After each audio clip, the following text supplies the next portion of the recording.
Oh, kawan-kawan semua, apa kabar? Semoga sampai dengan hari ini sehat semua. Selamat bergabung di channel Garuda Langit, channel yang membahas seputar sepak bola Timnas Indonesia. Dengan situasi seperti ini, kita kondisikan dan jangan lupa subscribe and like-nya. Oke, kawan-kawan semua, selamat menyaksikan. Halo kawan semua, jumpa lagi bersama gue Martin di sini. Apa kabar kalian semua? Semoga dalam keadaan sehat walafiat tanpa kurang satu apapun. Amin. Oke, di video kali ini gue nggak sendiri nih. Gue ditemenin oleh temen gue nih, namanya Mesak. Halo, nama gue Mesak. Apa kabar kalian semua? Semoga sehat ya, amin. Ya, kali ini gue sama Mesak pengen ngebahas soal apa ya, timnas lagi nih, timnas Indonesia ya. Pokoknya nggak habis-habis nih kita bahas tentang timnas Indonesia nih. Tapi kali ini kita akan ngebahas soal timnas luar dulu, terutama timnas Korea Selatan ya. Timnas Korea Selatan. Sebenarnya banyak juga timnas yang lain, tapi gue pengen ngebahas timnas Korea Selatan. Ini kok bisa hebat banget gitu di Asia Tenggara gitu ya. Asia Tenggara lagi. Sorry. Di Asia ya.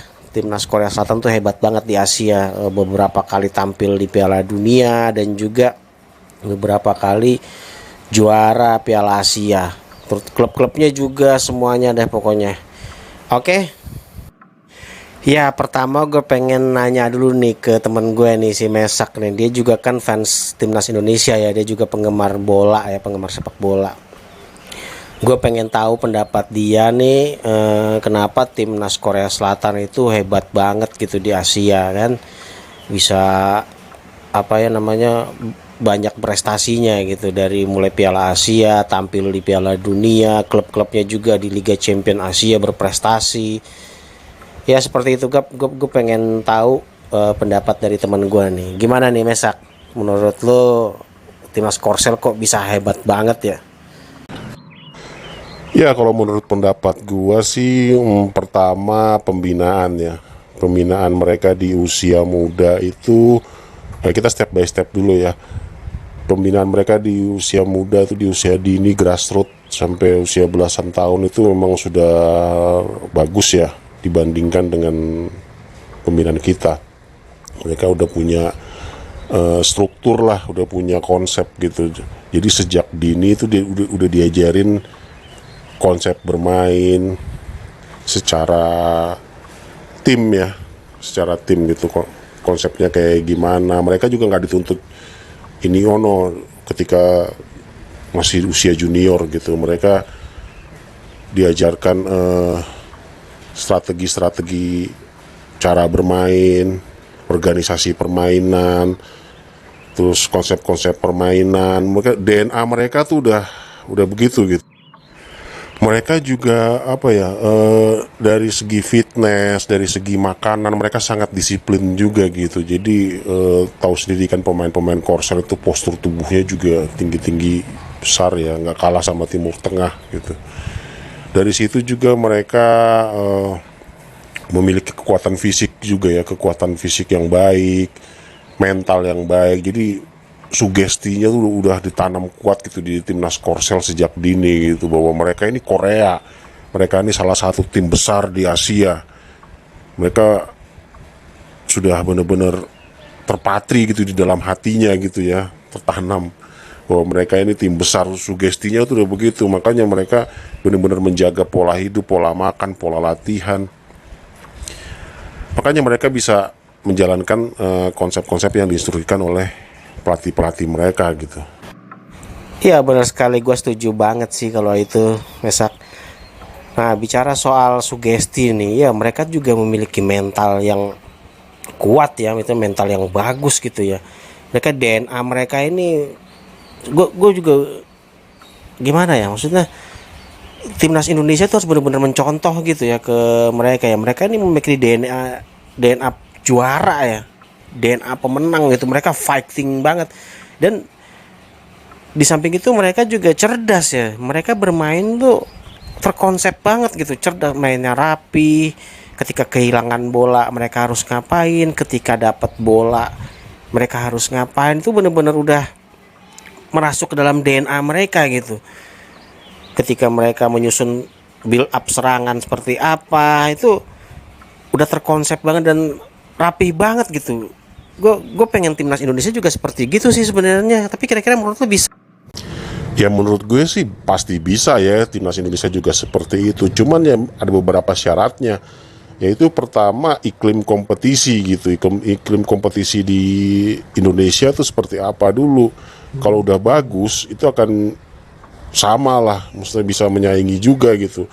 Ya kita kan kompetisi kita pertama dari segi jadwal aja kita masih kesulitan ya, karena memang dari jadwal ini di kompetisi kita ini masih terhambat oleh izin ya, izin dari kepolisian ya, dari pihak kepolisian. Kalau izinnya kan kadang terhambat.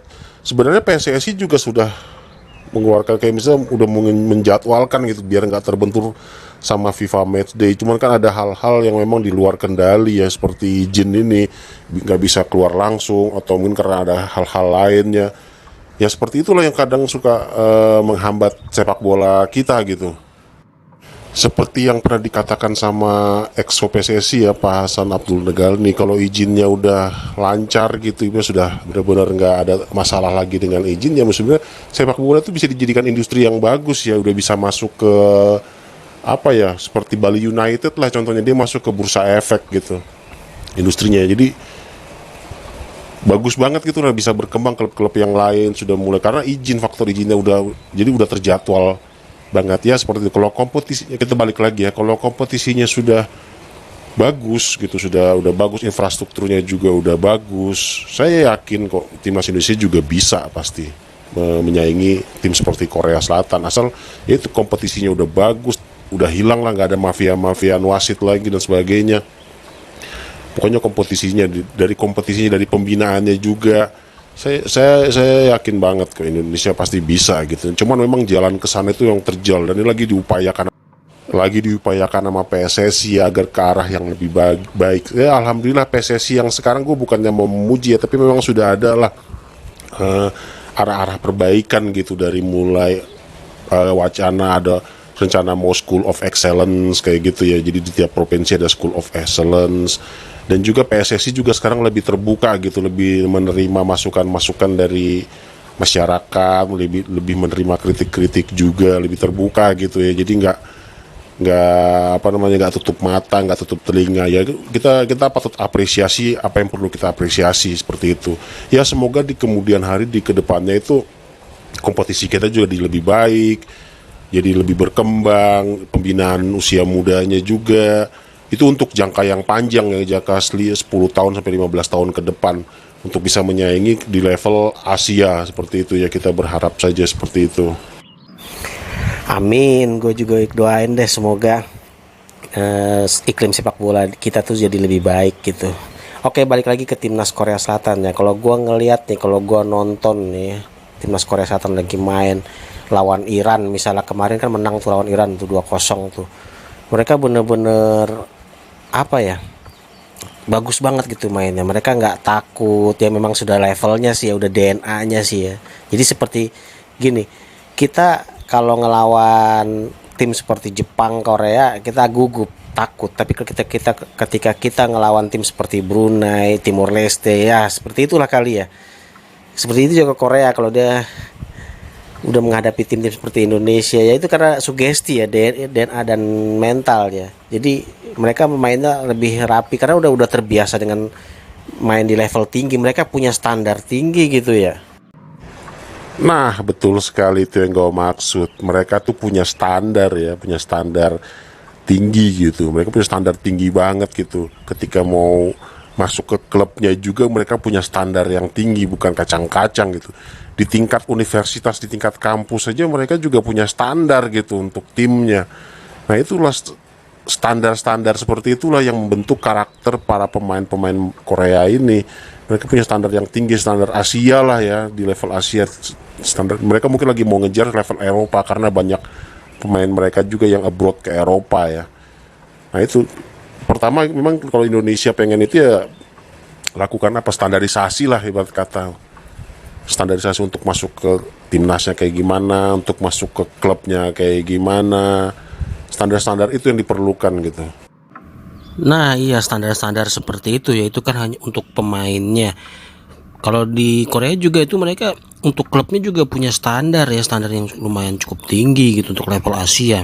Standar dari klubnya itu mulai dari infrastrukturnya standarnya kayak gimana, mulai dari fitnessnya standarnya kayak gimana, wasitnya pun begitu. Untuk menjadi wasit di Liga Korea itu standarnya harus gimana.